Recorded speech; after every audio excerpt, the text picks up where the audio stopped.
За 10 дена собранието се распушта.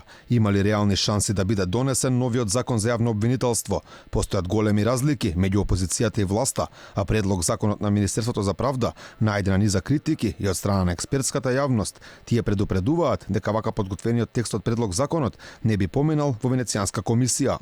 Професорот од правниот факултет Никола Тупанчевски го спори делот од законот, каде што се предвидува поранешните обвинители од СЕО, кои се вратија во своите матични обвинителства, да продолжат да постапуваат по предметите.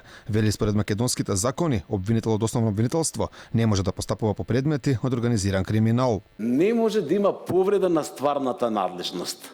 Значи, со малку зборови или енбреви. Што значи тоа? Може јавен обвинител само кој што е јавен обвинител во основното јавно обвинителство за организиран криминал. Како може обвинител од основно јавно обвинителство да постапува кога станува збор за надлежност од организиран криминал?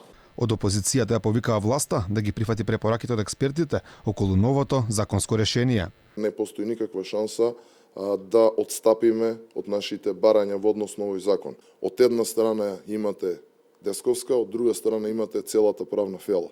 Впрочем, се она што го кажа експертите, професорите од правен факултет и сите оние кои што се на некој начин поврзани или затекнати со законот за јавно обвинителство го говорат истото, само Рената Десковска го говори спротивното.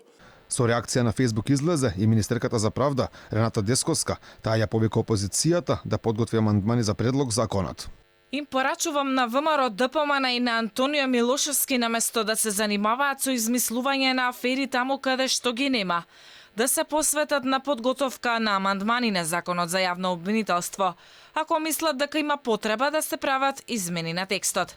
Само така ќе покажат дека се спремни да го остават зад себе времето на мокници, на нарачани илустрации и прогони и да ги стават интересите на евроинтеграцијата пред личните интереси на обвинетите и осомничените криминалци од нивните редови. За стартот на неделата закажани се нови разговори меѓу работните групи на власт и опозицијата во обид да се дојде до приближување на ставовите за носењето на овој закон кој во моментов е најважен за евроинтеграцијата на државата.